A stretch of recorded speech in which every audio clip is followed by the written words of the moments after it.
First Take is presented by Bass Pro Shops. Your adventure starts here. And in part by AT&T, mobilizing your world.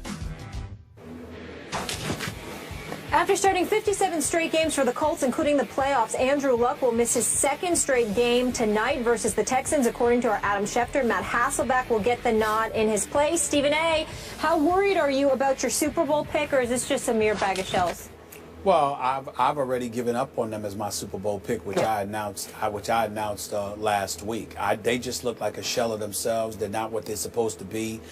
They rank very low in the league, around 25th or 26th in terms of their running game. I'm not impressed with what I'm seeing right now. You know, Frank Gore obviously is Frank Gore, but at the same time, you would expect them to have done more. They're ranking 26th. In terms of their run and attack. I'm just not sold on them. And so for me, I look at it from that perspective. Even though Frank Gore is doing his thing, averaging more than 4 yards a carry, I don't know if he's not being utilized enough, if Gregson and Pagano haven't shown up the offensive line. Maybe it's Andre Johnson and those guys ain't doing much. I don't know. I'm going to pick them to win tonight because the Texans have injuries, but I'm not sold on the Coach right now. So they're now a mere bag of shells of themselves. Is that fair to say? Okay. Yes. Yeah, I got it. Okay, the irony of what happened to your Colts last week may have been lost on you because they actually did remain barely afloat because they managed to overcome Jacksonville. I watched them. Because Jacksonville's new kicker, a kid named Myers, missed 2 easy field goals at the end in overtime, regulation overtime, at Indy that allowed the Colts to survive to be 2-2. And why is he kicking for the Jacksonville Jaguars? Because they traded away Scooby-Doo Scrubby. Remember the guy you ridiculed at Pittsburgh? They traded him to obviously your Steelers. And then in the toughest place to kick in the National Football League, you condemned him for missing late field goals there, which nobody can make because it's just impossible to kick in those conditions. Did a good job. Sweezum did a good job before he got hit. He was okay, but I don't know that he could have made a 50-yard field goal because they're rarely made there. It's just impossible at Heinz Field to kick in the tricky gusts and the wind. So Scooby-Doo Scrubby, if he had still been in Jacksonville, where he was a very clutch kicker, 5 out of 5 on walk-off kicks, I'm pretty sure he would have been 6 out of 6 on walk-off kicks inside in Indy, and that would have completely done in your Colts because it would have dropped them to 1-3. Am I right about that? That's fair enough. I am right about that. Yes, you are. So now you're picking. You're sticking with them tonight to win? Tonight because, you know, DeAndre Hopkins may not play. I don't know how many weapons they have for the I think the Texans have some injuries, and that's the problem. I think, you know, to me, the Colts, I have not been impressed with them, but I think that the Texans have too many injuries, and the Colts can find a way to squeeze this out. I think the Texans have to win this game. They're a 4-point I think that they have to win it. They have to win it, but Skip, they just don't have enough. Okay. I agree with you. They have to win. They just don't have enough. I think the Texans are going to put your Colts almost out of their early season misery here. I wouldn't be surprised. I wouldn't be surprised. I ain't gonna lie. All right. How about those Cubbies, guys? How about those Cubbies? Right? This is going to be their year. Meant to be. Not against the Mets. We'll see. See you guys tomorrow. We'll be picking all the games. According to multiple reports, Knicks coach Derek Fisher was involved in an altercation with Grizzlies forward and former teammate Matt Barnes. The New York Post, which first reported this story, stated that the altercation was because Fisher is dating Barnes' estranged wife. Stephen A., what's your reaction to this? Well, my reaction to it is that it's unfortunate. You know, the personal details of what transpired is not something that I'm going to get into. I can promise you that much. I think it would be incredibly inappropriate because obviously, you know, it's not just the adults that are involved. There are kids that are involved. From my understanding, that's obviously something that that incited Matt Barnes to some degree. Nevertheless, it's not something that obviously makes Derek Fisher look good. I know both of these guys. I respect the hell out of both of these guys. And on a personal level, I'm certainly not going to go into the details of what I obviously have heard.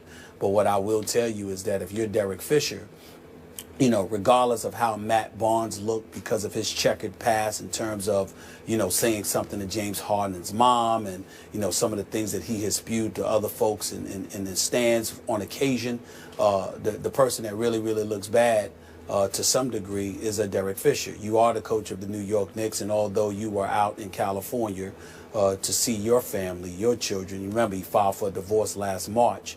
His kids are in Los Angeles with his wife, with his estranged wife Candace, who I know as well. The situation is very shaky, to say the least. But when you're out there and you end up having to miss a day in training camp, fresh off of a 17-65 season, and you're not with the team, I think that Frank Isola of the New York Daily News, my friend, somebody that I know covers the Knicks over the past 16 years, better than anybody that I've seen in quite a long time, he knows when he sits there and says and writes that the free pass that Derek Fisher had last year, that honeymoon period is now officially over. He's absolutely right, because you don't need to have any kind of distractions. The New York Knicks are bad enough all by themselves. I suspect they'll be better this year with Aflalo and Robin Lopez added to the squad. But you are fresh off of a 17-65 season, which, if you can believe it, is the worst in franchise history, worse than anything we had seen prior to last season. When you take that into account, along with the fact that there are questions about Phil Jackson's involvement, and suddenly he's going to be more involved, even though he was paid $12 million a year to be involved from the beginning. And then you bring in a coach who's never coached on any level before, and you have the kind of season that you had, and then you combine that with filing for a divorce, with having or being involved with a woman that's on the show Basketball Wives, which, in all honesty, I mean, I have no opinion about that, but I happen to know the NBA is appalled by the show. It makes them cringe. At least that's what I've heard from folks inside the NBA office, and certainly Frank Isola accurately wrote that as well. I just think that puts Derek Fisher in a spot that he doesn't need to be in. It's not my place to get into their personal business. I don't roll like that. I'm not about to now. Fisher and Matt Barnes have to handle their own business. But I will say this, Matt Barnes, the NBA has no business getting involved with Matt Barnes as opposed to it being fine. You need to talk to him and make sure that that's not something that happened again. But Matt Barnes didn't just react because of who it is. He reacted because it's the mother of his children. And in Fisher's case, you're grown. You're not just a player now, you're a coach. Yep. And right, wrong, or otherwise, you've got to be the bigger man and be sensitive to that. This is not one of those situations where either deserves to be fined, nor do they deserve people like myself and others commenting about their personal business. And I definitely don't think that it's the NBA that should get involved from fining them. They should just sit there and say, chill, and let's make sure that this is not something that ever happens again, and leave it at that, because this ain't some, small, immature beef. Yep. All I'm going to say is children are involved. Let's leave it at that. I am 100% with you on that one, Stephen A. We're going to get Skip's take after the break. Stay right here on First Take. Welcome back to First Take, presented by Bass Pro Shops. Before the break, we were discussing the Derek Fisher Matt recently had, and we heard Stephen A.'s take. Skip, we didn't get to hear from you. What's your reaction to this whole situation? Stephen A., you've often said on the show that a player's personal business is his personal business, and you will stay out of that personal business as it relates to your job of reporting on the NBA. And I sometimes say, I'm with you to this point. If what a player is involved in off the court starts to impact or affect his performance on the court, then it becomes germane to what we're discussing here on this show. Now, Derek Fisher, clearly, as you point out, is no longer a player. He is the head coach of the New York Knicks. And I know they're pathetic. I know they're a disaster. I can't remember all the words that you've used.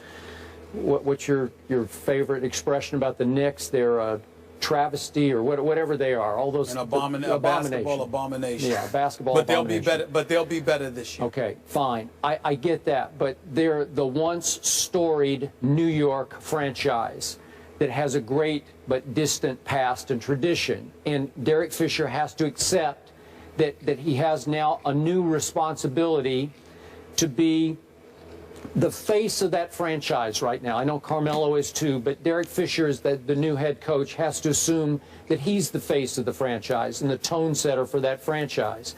So if I understand the story correctly, he took the weekend off from training camp to fly to Los Angeles under the auspices of he wanted to visit his kids. Great, but he wound up in the middle of this incident, which didn't have anything to do with visiting his kids. And it's just a bad look for the Knicks and obviously for the NBA. Nobody likes this. There's nothing pretty about it. There's nothing face-saving about it. We all don't like it. We don't want to get into the tabloid details here, but it's just not right for Derek Fisher to wind up involved in this, however it happened. So he just has to continue to grow up as a head coach and realize, I can't involve myself in these kind of situations anymore. Maybe as a player, it was a little different. As a head coach, no, sorry. I completely agree. I have nothing to add to that. You're absolutely right. All right.